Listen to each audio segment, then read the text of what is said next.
Estamos ao vivo com a banda Oni, gente, nesse programa aqui sobre terrorismo e recrutamento jovem. Organizações terroristas como o Estado Islâmico têm os jovens como radicais preferidos, né? Por quê, hein? Quais os métodos de recrutamento? Tudo isso e mais no Caleidoscópio de hoje. E você pode participar com a gente. O nosso WhatsApp é o 996428473. Tá esperando sua mensagem, hein? Ô, Ana, nós falamos um pouquinho e terminamos o bloco com a Carol falando, né, sobre o engajamento do jovem. Para você acha que é possível o jovem se envolver de uma forma positiva para ajudar a combater esse terrorismo? Eu acho que depende da pessoa, depende da mente da pessoa. A pessoa ela pode estudar bastante sobre o tema e pensar assim, como eu posso ajudar e como eu posso pensar diferente no meio desse terror todo que eles fazem. Eu acho que pode ter, sim, mas a pessoa tem que ter uma mente aberta e estar disposta a mudar. É difícil, né, Isabela, pensar um caminho assim, como eu posso fazer diferença para tentar minimizar o terrorismo? Tava pensando nisso agora. É bem difícil. A gente estava até conversando antes de começar o programa, a Carol e a Ana e eu, porque não adianta a pessoa só querer, é muito difícil. A pessoa tem que querer e tem que ter aquele pensamento, e tem que ter um meio de querer fazer diferente, de querer mudar, porque é muito difícil. A Carol até citou aqui com a gente, né, falando sobre que não necessariamente para esse envolvimento precisa ter um contato físico, né, Carol? E aí, Jorge, tem muitos casos que a gente tem que o jovem ele é recrutado, ele se envolve sem ter necessariamente esse contato físico? Na verdade, nós temos dois tipos de ameaça quando nós falamos de terrorismo, né? Um que é aquele terrorista profissional, que é aquele jovem que entra em contato com o grupo e consegue ir até o local de conflito, recebe treinamento, por exemplo, como fazer bomba, como fazer ataques, né, que muitas vezes não tem um contato direto, mas encontram um facilitador, nós chamamos uma pessoa do grupo que vai financiar essa viagem, que dá o dinheiro, as passagens, etc., e aquelas pessoas que nós chamamos de autorrecrutados, né, que são aquelas pessoas que encontram um manual, que compartilham aquela ideologia, mas não tem qualquer contato direto com o grupo e resolvem, então, fazer aquele ataque, né? E são duas ameaças diferentes. Caramba, isso é muito comum, assim? A gente tem muitos registros, porque hoje a gente tem a sensação que a gente tem acompanhando daqui, né, é que há um crescimento. Há um crescimento nesses dois segmentos? Né, no mundo ocidental, até o ano passado, a maior ameaça era exatamente desses indivíduos autorrecrutados. Mas esse ano nós tivemos uma série de ataques profissionais também, em Paris, né, e outros locais, que mostram que as duas ameaças continuam muito presentes. E aí quando a gente pensa, né, que ele foi recrutado de alguma forma, esse jovem, ele consegue sair?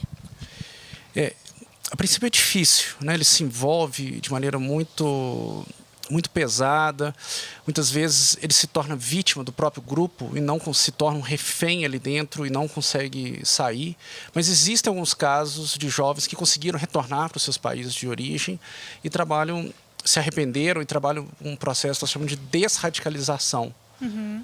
Legal. Carol, você acha que é difícil assim acompanhar, né? Já que temos aí vários casos de extremistas e vários grupos atuando, é difícil conseguir fazer uma triagem, como o trabalho que a Polícia Federal fez aqui no Brasil, né? De selecionar isso, conseguir mapear alguns jovens, pensar nisso numa questão global. Olha, em relação ao Brasil, eu acho que deve ter sido difícil no sentido que o brasileiro, ele brinca muito, né? Então, assim, às vezes a pessoa pode até ter falado, eu vou participar do Estado Islâmico em tom de brincadeira. Então, eu não sei exatamente essas partes mais técnicas na área de segurança, mas em termos assim, de relações internacionais, eu acredito que tem duas análises que você pode fazer sobre isso, né? Uma análise mais política e uma análise mais na área de segurança, não nesse sentido técnico, mas no sentido de que como isso vai ser levado para os países, né, no âmbito das negociações. Então, eu acredito que, em termos políticos, é importante você entender um pouco por que eles estão agindo daquela forma, qual que é o objetivo político deles. E não necessariamente, na minha concepção, o terrorismo, né, na vertente que eu acredito que é a certa, porque humanas não existe uma análise que é a correta, existem várias perspectivas. O que eu acredito, a análise que eu acredito que é a correta é a que olha o terrorismo como um meio de atingir um fim político. Então, ele... na verdade, ele não está ali para matar pessoas. Não é o objetivo não é matar pessoas. O objetivo é o objetivo político. No caso do Estado Islâmico, constituir um califado. No caso do Hamas, ter a independência da Palestina.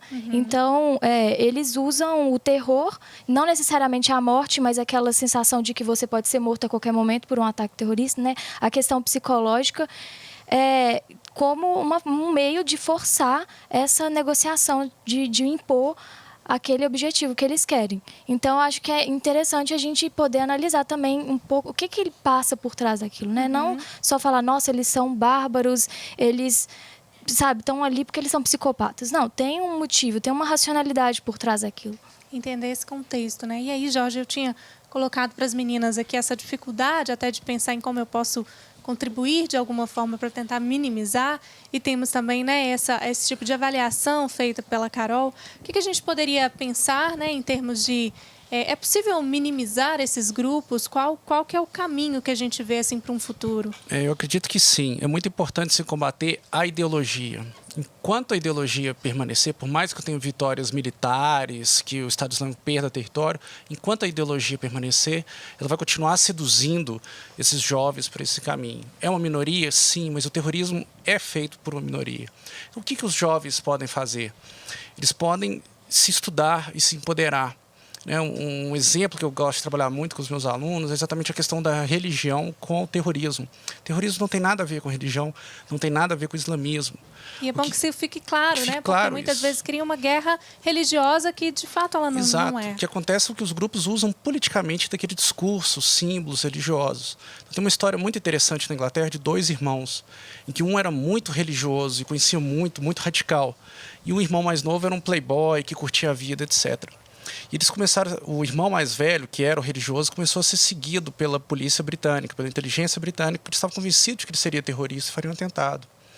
E o irmão mais velho descobriu que o irmão mais novo, que era o playboy, que se envolvia com drogas, com mulheres, etc., era quem estava preparando o atentado. E ele entregou o seu próprio irmão. E por quê? Porque como ele conhecia a religião, ele não foi seduzido por esse discurso, ele sabe que a religião islâmica não permite a morte de inocentes, e então entregou o seu próprio irmão porque ele não poderia viver com aquilo. Olha isso, um exemplo dentro de casa, e que caso, né? Bom, gente, você que está em casa, né, acompanhando ao programa, ainda está em tempo, nós só vamos para um break aqui rapidinho, mas vai lá na nossa fanpage, é Programa Caleidoscópio TV, mande seu recadinho, pergunta, fique à vontade. Temos também o telefone no 32090113, ou então o WhatsApp, o telefone está aqui, ó, do meu lado, esperando a sua participação. É o 996428473. Caleidoscópio volta já.